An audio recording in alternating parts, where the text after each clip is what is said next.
Inside Hilltopper Athletics is brought to you by Panhandle Cleaning and Restoration. Here's your host, Lynn Ullum.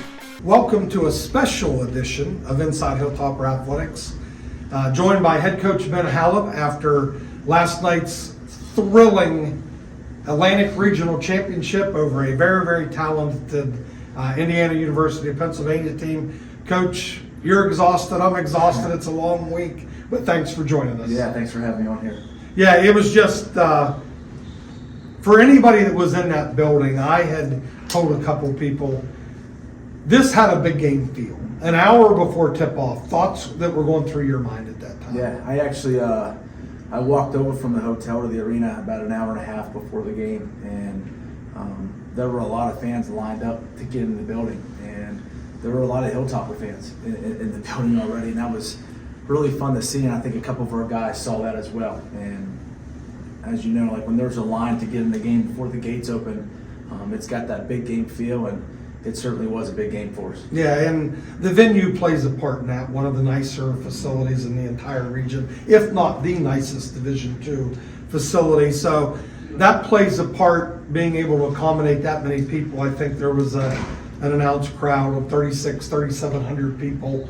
And I would say close to 50% of those were Hilltopper fans. Yeah, it was, and this is what I said post-game, like I looked up behind our bench and we had a great following, and then I looked up there about 10 minutes later and we just kept filing people in there, and not only did we show up, I thought we were really loud. I thought we took over that building a couple times, and I know our guys don't take our fan support for granted. You know, they're very appreciative of our fans, and I can't wait to see how many of us travel to Evansville, Indiana. Yeah, and I think we will get our fair share of fans out there.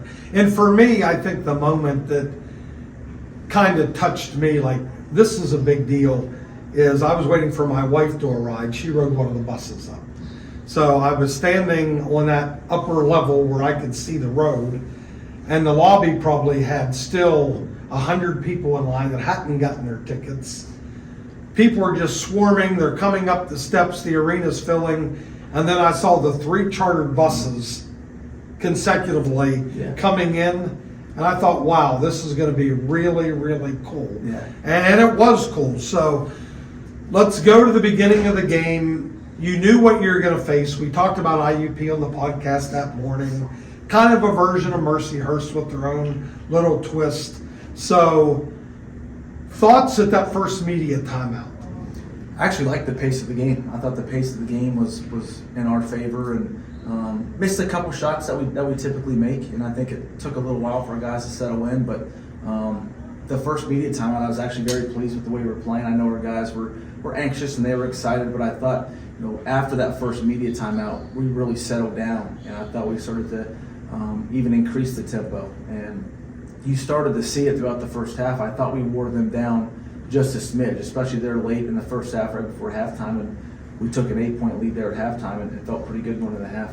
Yeah, and let's talk team defense. And on the podcast, which you were not in there when we were doing the first segment that morning, Don and I, we had talked extensively about people just do not give us credit. They do not understand how good we are defensively. So verbalize that a little bit. Yeah, I think we've got 5 guards that are underrated defensively, and I've said this before. I have trust in 2 or 3 of those guys to guard anybody, regardless of size. And defensively, we've made a little switch this year as far as maybe a little bit more gap help defense off of certain players, and we didn't show any help on 3 of their guys. We kind of stayed attached to them on the 3-point line, and so it was a mixture of both gap defense and no help defense, and I thought our guys executed that very well. How important is ball pressure against the team with 2 big guys? They're the old school. They're going to play a 5 and a 4.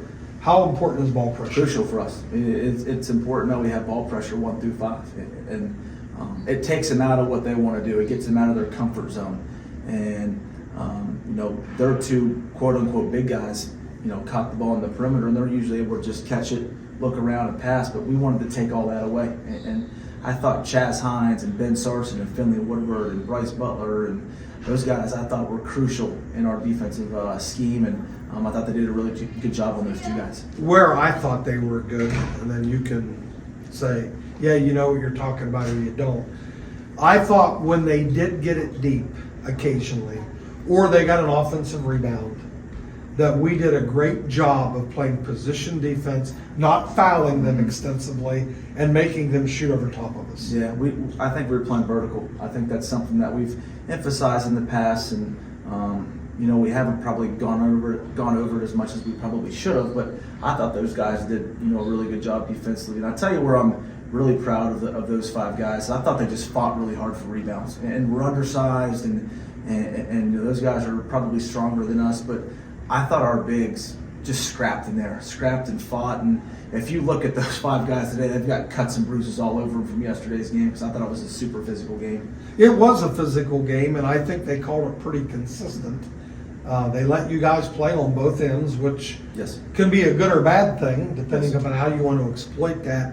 But another key, and we just talked about how your bigs played against 2 very talented bigs, but let's talk a little bit about how important it is that your guards can transition out of the press, and it takes them so long to get into their offense. Yeah, they better do that.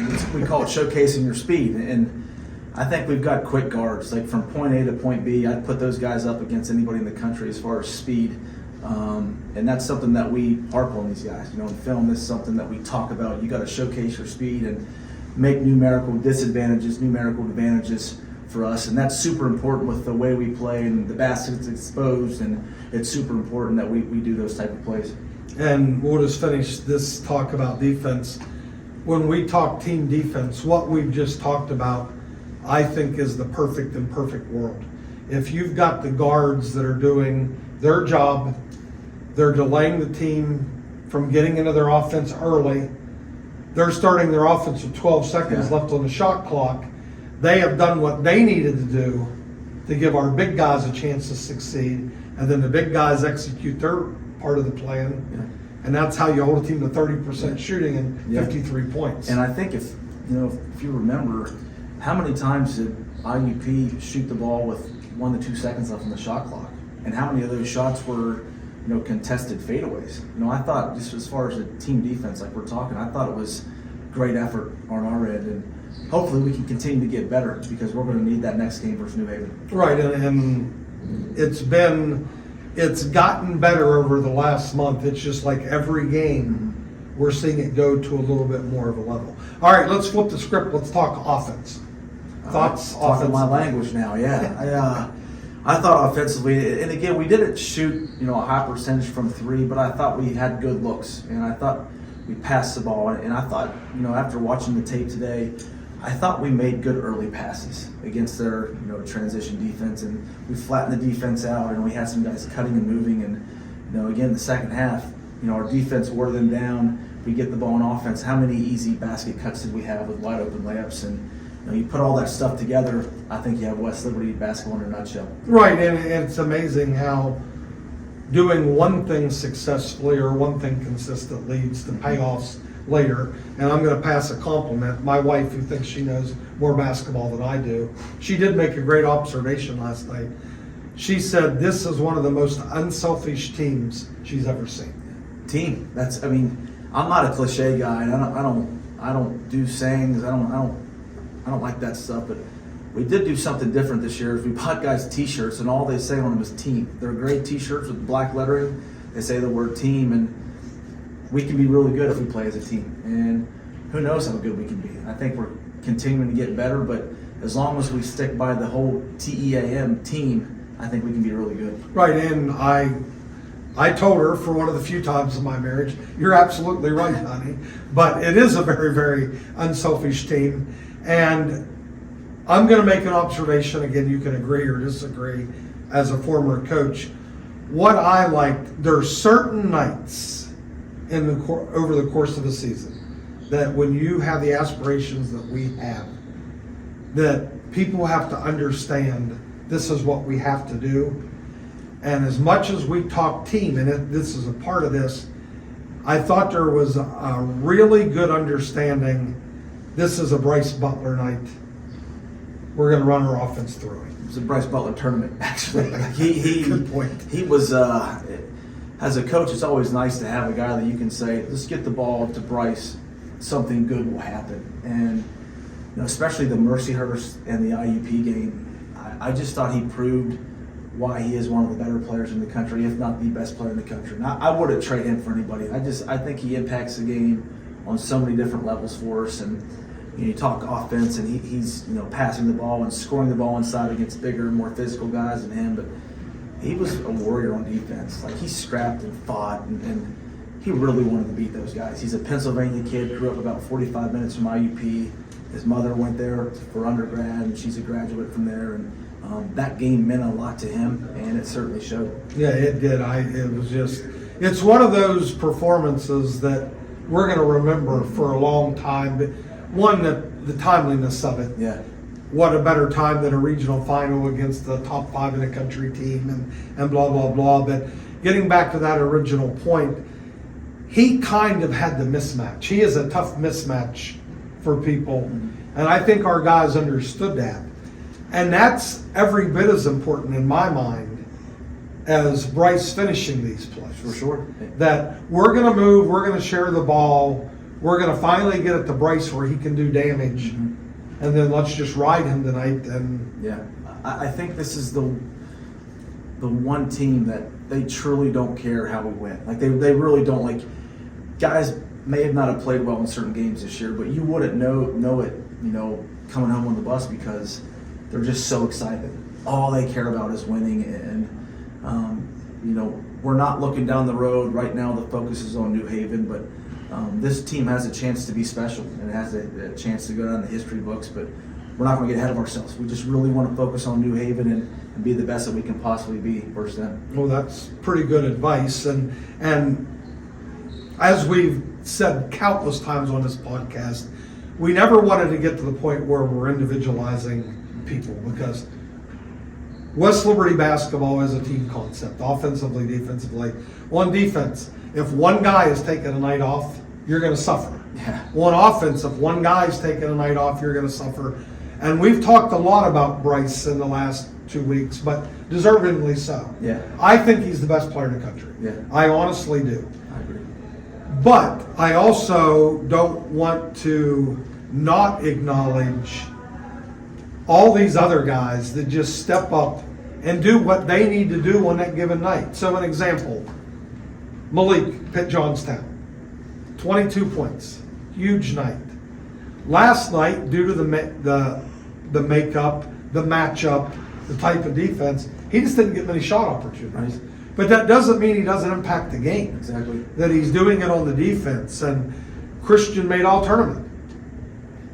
Two-way player. Right. But it's Ben Sarson hit a couple threes early, and Zach Russell not only draining, which I thought was the biggest basket in the game, they cut it to 6. Mm-hmm. He drains the long three, but he's doing it on the defensive end. Steve Canaday, same way, two-way player, picking people up full court. And I know I'm going to leave somebody, Finn and Chaz, and I'm sure that I left somebody out, but for us to win, for us to play at this level, we need all of these guys doing what they're capable of doing. And the only differential in my mind between whether it's Pitt Johnstown, Mercyhurst, IUP, or Fairmont in the championship game, on any given night, they're going to be asked to do something a little more, a little less. Thoughts? Yeah, and it's kind of funny you said, it takes all 5 guys. Malik McKinney's been here for 4 years, and he's a wise guy now, and he can verbatim say my pregame speeches, and that's one of his favorite things to say, because I say it all the time. If one guy's not playing hard in the press, it's not going to work. If one guy's stagnant on offense, it's not going to work.